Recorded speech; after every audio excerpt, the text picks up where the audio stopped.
I'll try to get it done. All right. So that means we have to find the volume of this cylinder has to equal the volume of the entire cylinder minus the volume of the opening, which is there.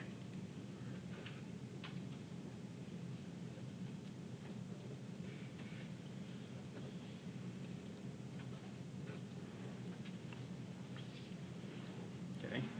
Now, if we look at this, that means we have to somehow find the radius of the entire cylinder from the outside and then the radius of just the opening. So if the width of this triangle is W, the outer radius, remember that's just P, so if we're right in the center of the rectangle, then the outer radius would be P plus W divided by 2.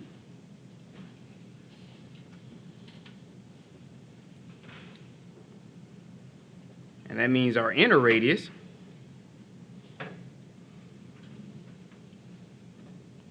is going to be P minus W divided by 2, because we just want the radius right to the bottom of the rectangle. Okay, scoot that up a little bit. So if we go to our formula here,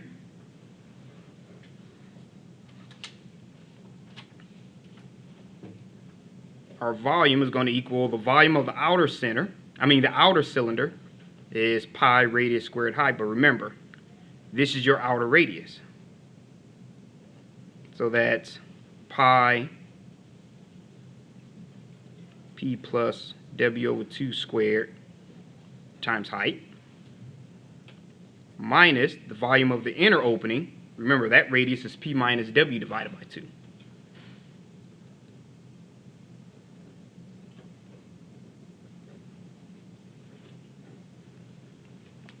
Oh, forgot my E.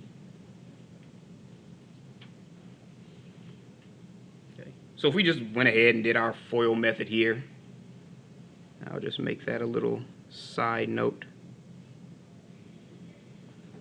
P plus W divided by 2 times P plus W divided by 2.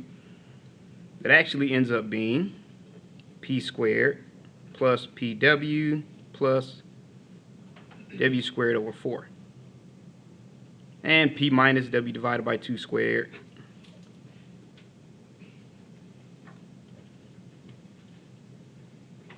That just becomes P squared minus PW.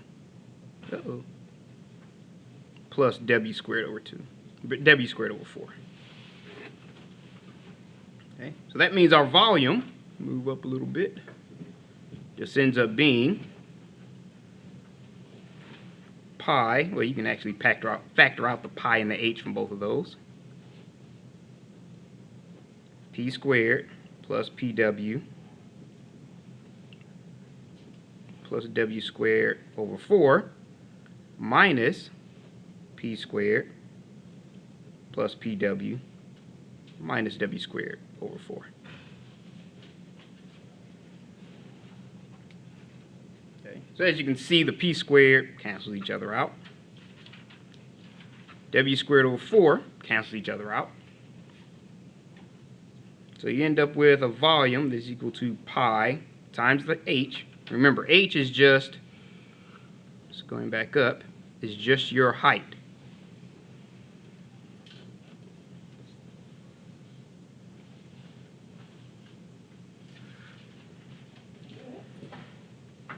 Okay, so you have PW plus PW. It's 2PW. Okay. Now here we have, if you notice back up here, we have a horizontal rectangle with a width of delta y. So if you have that width of delta y,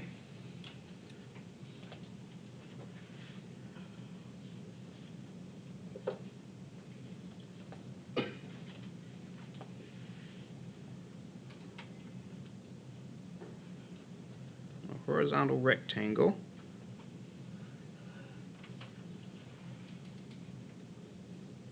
with a width of delta y.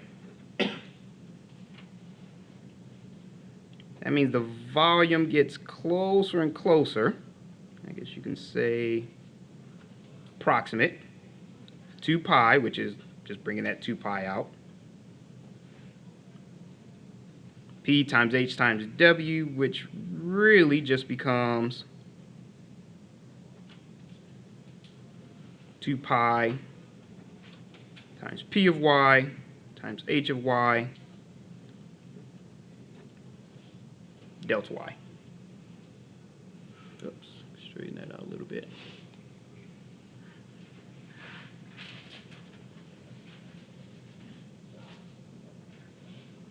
Okay, so we'll continue that on the next page. I'll leave it up there for a second.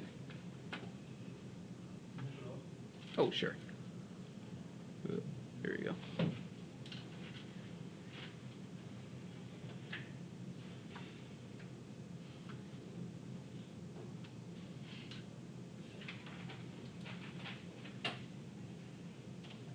Remember, all of this just leads to one formula, but it's with this, the concept behind using the correct formula is pretty important, so that's why we're going through all of this stuff.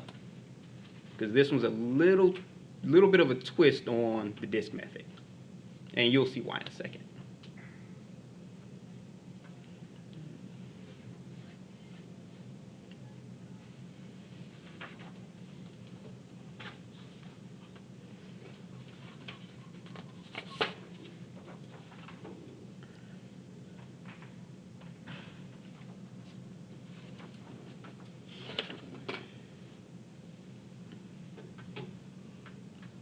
Right.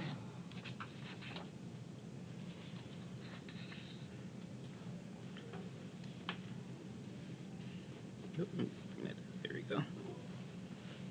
So, let me see where we left off.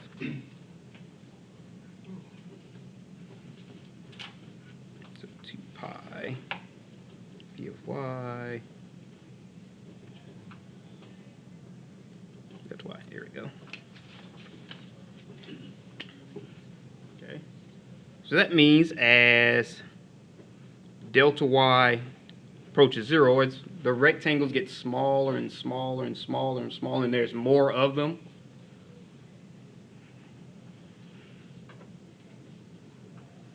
The volume of the shell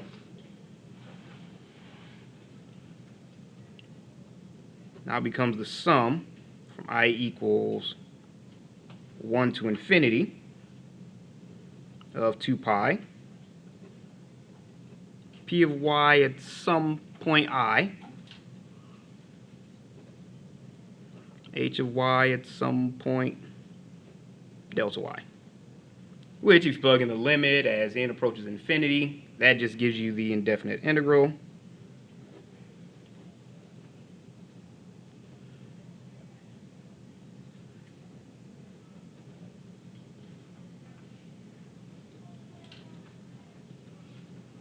Two pi from C to D,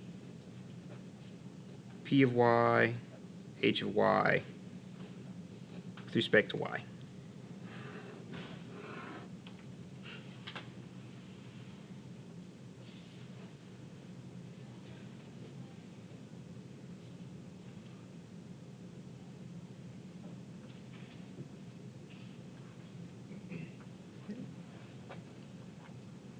Now the tricky part about this one is that if you notice, you go back to your cylinder that we had before, if you notice that cylinder would revolve around the x-axis. But yet we ended up with an integral with respect to y. So when you're revolving your rectangle around the x-axis, you're going to use an integral with respect to y for the shell method. But if you're revolving around the y-axis, you would actually use the integral with respect to x. Does that make sense?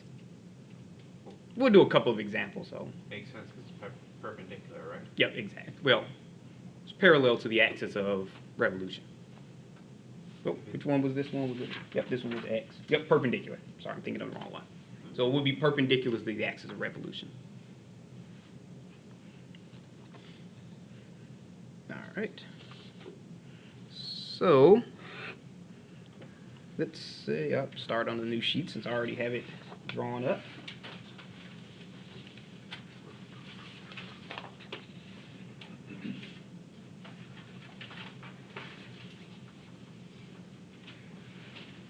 Okay. So this one here, you have your horizontal axis of revolution.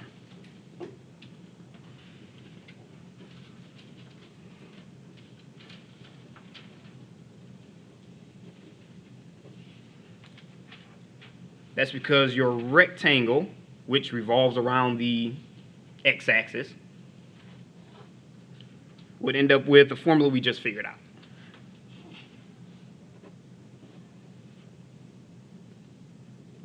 Two pi, the integral from c to d, p of y, h of y, with respect to y. And that's where the rectangle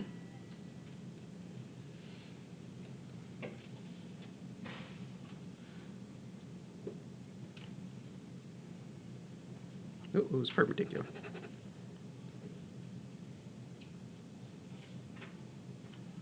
Nope, this one with respect to x. Nope, that's not actually parallel. What am I talking about? To the axis of revolution.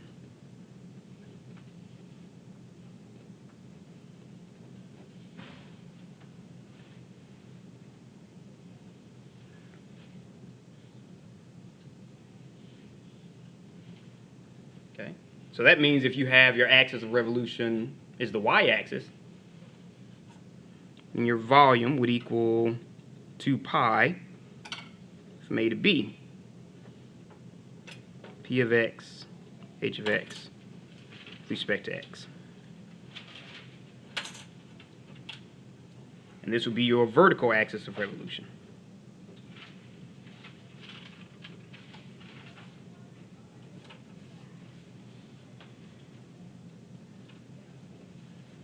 Okay, and this would just, if you were revolving it around the y-axis, or vertical axis of revolution. It doesn't have to be y, it could be x equals 1, x equals 4, any vertical axis. So just determine whichever axis is perpendicular to this in order to figure out whether we're doing x or y. Yep, all you have to do, so if they say about the y-axis, you'd use dx. They say about the x-axis, you'd use dy. Exactly.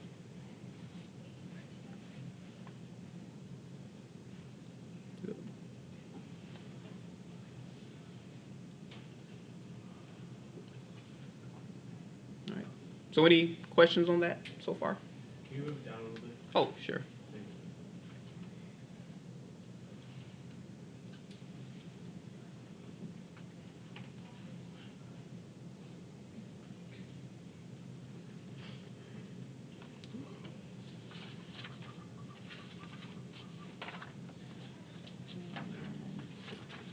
Make sure I keep these in order.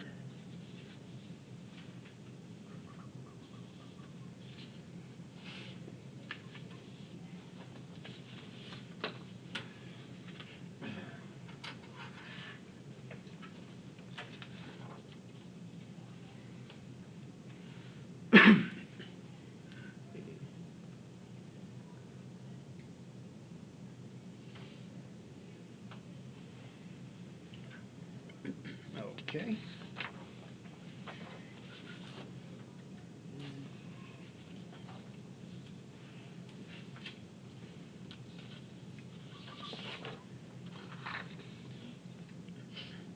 Okay, so let's say, for example,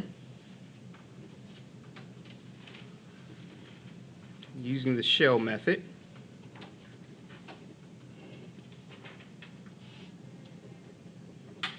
find the volume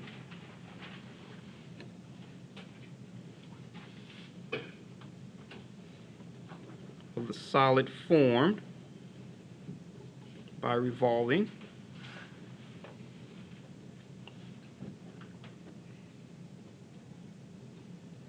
the region bounded by y equals x minus x cubed, and the x-axis between 0 and 1. Excuse me. About the y-axis. There we go.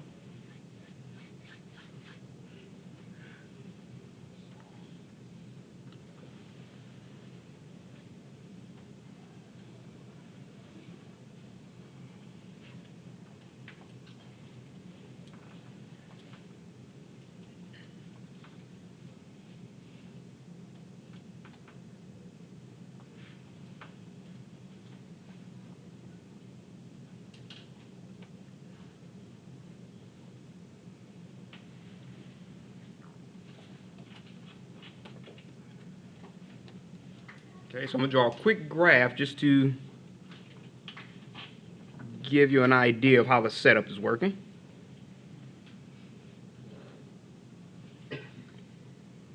So it looks somewhat like that. Oh, okay, make it a little longer.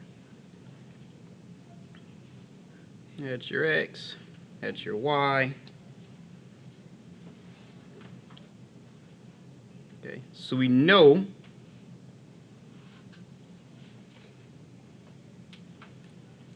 that if we're making it about the y-axis, we're going to use a parallel rectangle.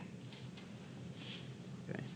Now we know our p of x is the point from the axis of revolution right to the center of that rectangle. Okay, so if we have here, this distance is our p of x. And since it just goes from 0 to whatever value that is, our p of x in this case is just equal to x. Does that make sense? Yeah. Okay. Because it could be 1, 2, 3, 4, whatever the value x is, it's just that value. And our h of x is just the height of the rectangle, which varies depending on what x is, so it's just our x minus x cubed.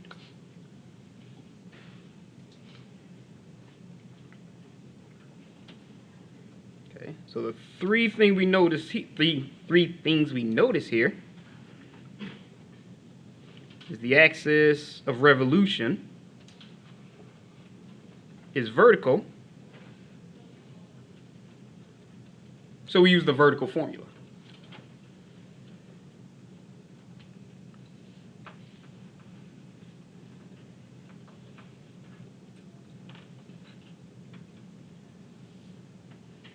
And that vertical formula is the one with respect to x.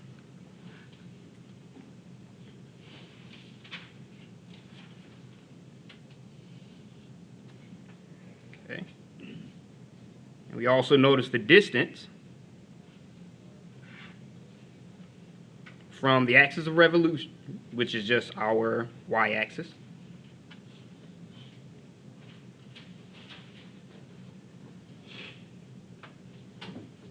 to the center of the triangle,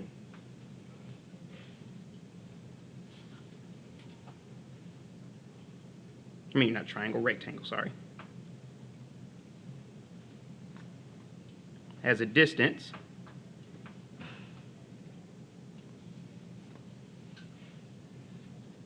of p of x equals x. Okay. And we also figured out the height.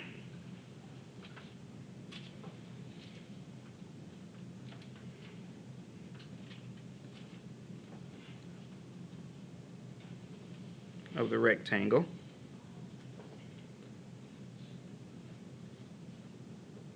H of x equals x minus x cubed. Now that covers the height depending on, it doesn't matter where you place the rectangle. Uh-oh, straighten that up a little.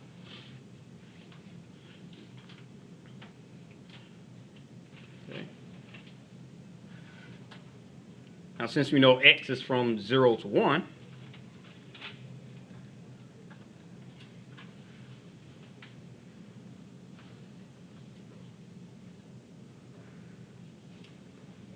and we're using the vertical formula, our volume is equal to 2 pi from A to B, P of x, H of x with respect to x.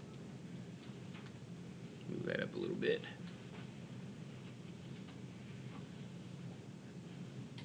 Make sure.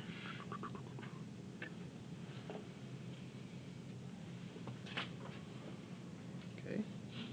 So that will become 2 pi. Remember, from 0 to 1, so we make it from 0 to 1.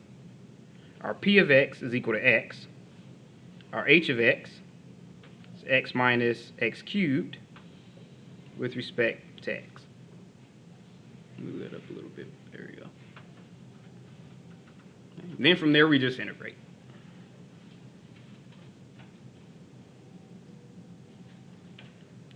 Distribute our x, so we get x squared minus x to the 4th with respect to x.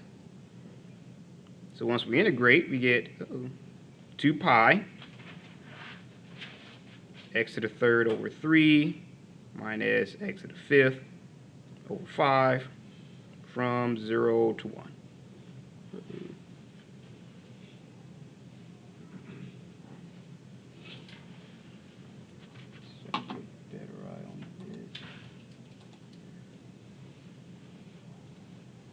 And I'll just continue this up here. Okay, so we had 2 pi. Plug in the 1, you get 1/3 minus 1/5. Minus, both of those just become 0, so you don't really need to put anything there.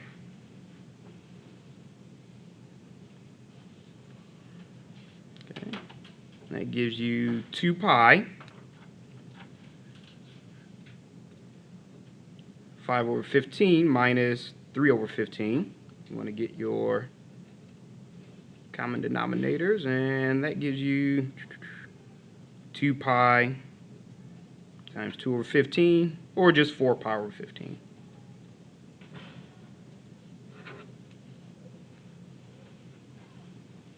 Okay. So that would be your volume of this particular shape revolving around the y-axis.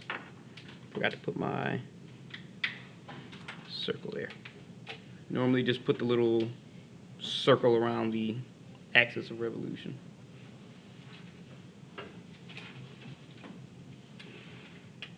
All right. So any questions on that one? Okay.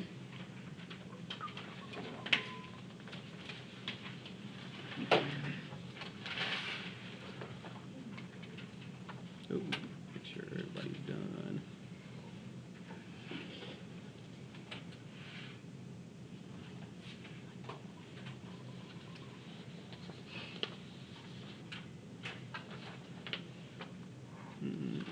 Okay.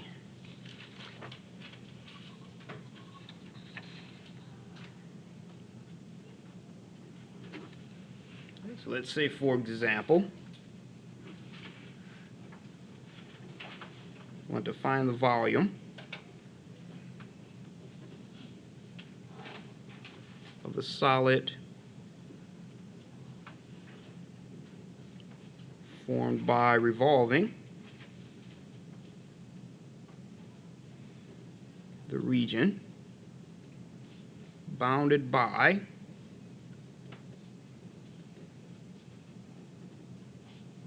the graph x equals e to the negative y squared and the y-axis. Again, from 0 to 1. About the x-axis.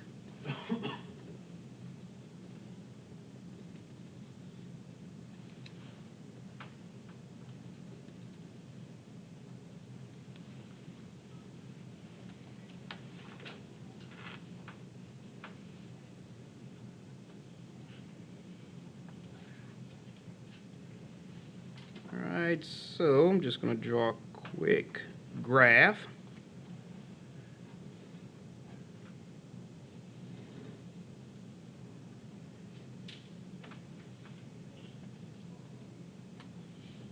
X and your Y.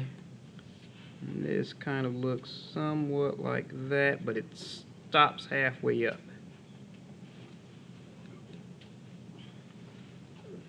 Oops.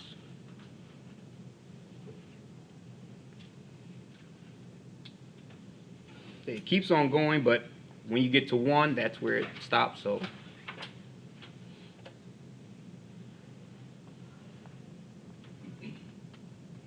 okay, so since it's revolving about the x-axis, we're going to draw our rectangle parallel to the x-axis.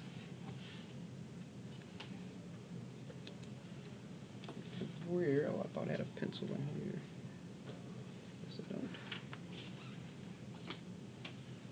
Okay, because we're looking for, kind of shade that in a little bit, the volume of that area there. But we're actually going to spin it, and this time around the x-axis. Okay. So we know that the distance to the center of our rectangle, that's our P, from our axis of revolution to the center of our rectangle. So that's our P. So since we're starting from the x-axis, we know that our P of y is equal to y. The same way whenever you start at the x-axis, your P of y is going to equal y. When you start at the y-axis, your P of x is going to equal x. Because you're just starting right at 0 to however far x is or however far y is. Does that make sense? Okay. So your P of y is going to equal y in this case. And your height of your rectangle, your h of y, is going to equal e to the negative y squared.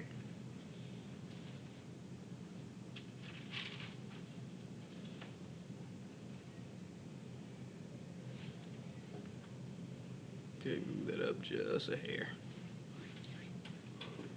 Okay, so just like before, we were able to figure out 3 things.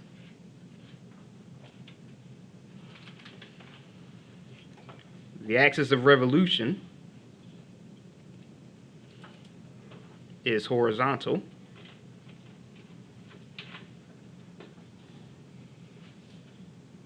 Uh-oh. So we use the horizontal formula.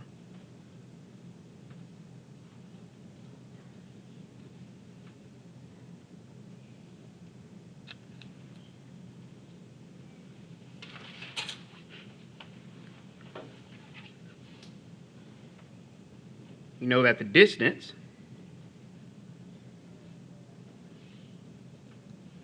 from the center of the rectangle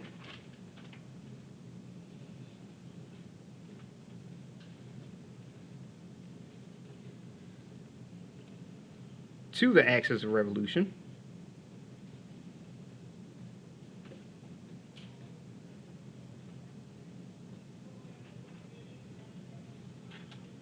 is P of y, and again, just because it's started at x, it goes right to the center, it's a distance of y. Make sure equals y.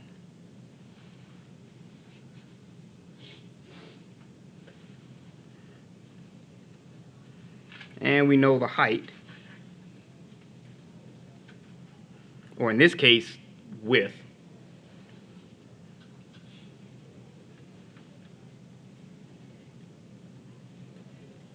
but we're just measuring the height of the rectangle itself. So the direction really doesn't make sense, whether it's horizontal or vertical, it's still kind of considered the height.